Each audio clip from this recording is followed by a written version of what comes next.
Hello, my name is Samuel Aguilera, and welcome to the video presentation of my final project. My final project examines the human rights abuses that transgender asylum seekers sustain in American detention centers and searches for radical measures to protect the lives of transgender migrants as they journey towards citizenship.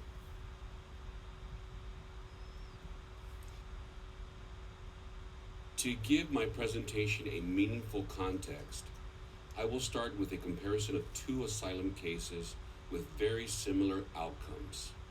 Roxana Hernandez and Joana Medina Leon were two transgender women from Latin America who fled from their home countries of Honduras and El Salvador, respectively, because they were being persecuted for their gender identity and expression.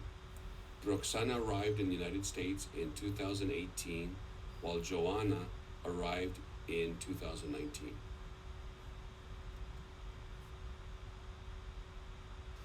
Upon presenting themselves separately at different ports of entry, Roxana and Joanna were transported to and held in two different privately owned immigration detention centers in New Mexico, where they quickly developed chronic health problems such as gastric and chest pains, vomiting, diarrhea, yellowing skin, fever, rashes, chronic fatigue, and dehydration.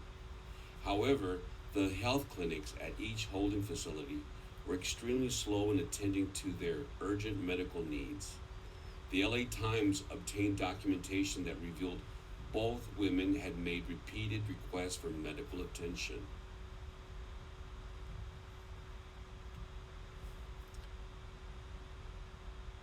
Both Roxana and Joanna tested positive for HIV. During their entire incarceration, their HIV condition went untreated. As their condition worsened, they were each quickly transported to a hospital.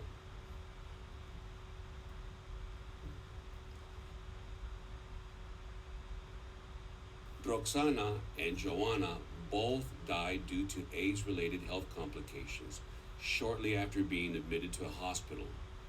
The nonprofit advocacy organization, Transgender Law Center, concluded that in both Roxana and Joanna's cases, treatable medical conditions became a death sentence. Given the circumstances of their deaths, medical autopsies were ordered by their families. The autopsies uncovered startling discoveries.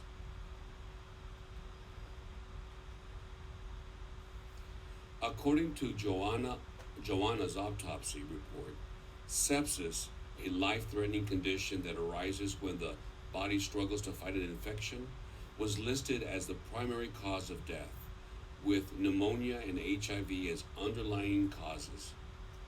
A private autopsy ordered for the family's lawsuit found a blood clot in Joanna's lungs, which explains the chest pain she reported, and a fungal infection that had spread to multiple organs.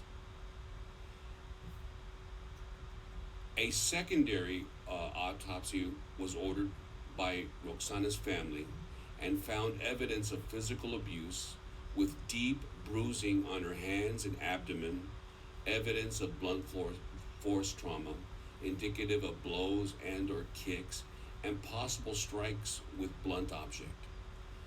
An accompanying diagram illustrated long, thin bruises along Roxana's back and sides, as well as extensive hemorrhaging on Roxana's right and left wrist, which the medical examiner found were typical of handcuff injuries.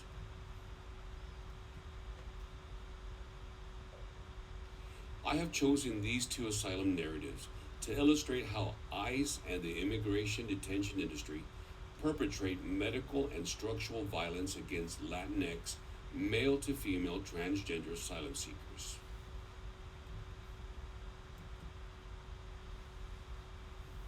Before we proceed any further, I think it's important to have a fundamental understanding of the dire reality that most transgender migrants experience. For this reason, I will present a two pronged dilemma that transgender women from Latin America face when making the difficult decision to migrate to the U.S. for freedom.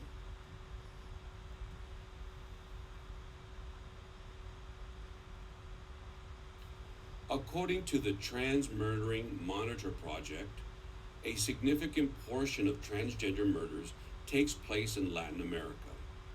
From 2008 to September 2022, 1,741 transgender murders were reported in Brazil, 649 transgender murders in Mexico, 233 transgender murders in Colombia, 131 transgender murders in Venezuela, 115 transgender murders in Honduras, and 113 transgender murders in Argentina.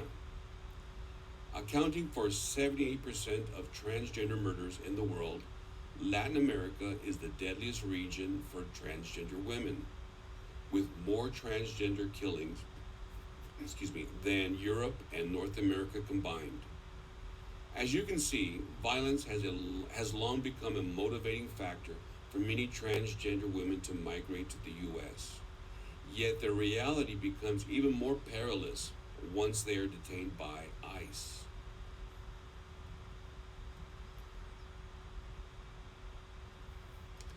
The immigration detention industry strips transgender migrants of their human rights and endangers their lives. My project outlines specific human right violations that transgender migrants experience in detention centers.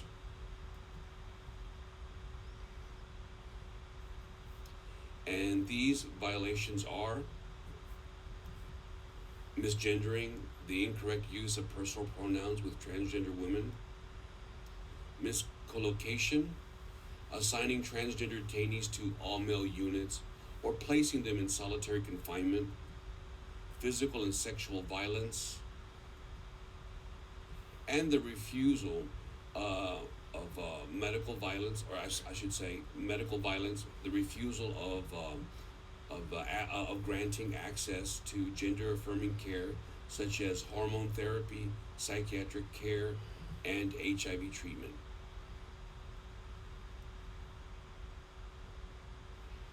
My critical analysis of the impact that the American immigration detention industry has on transgender asylum seekers raises three key questions that challenge the current transphobic asylum process.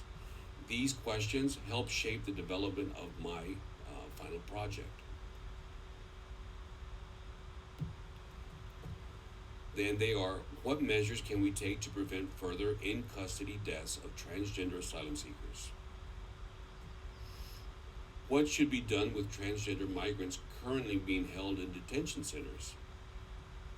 And how can we ensure the safety and uphold the dignity of transgender migrants seeking asylum? To conclude, I envision a detention-free world where immigration justice is fully achieved. To accomplish this, transgender people must first be removed from detention centers, and ICE must be abolished.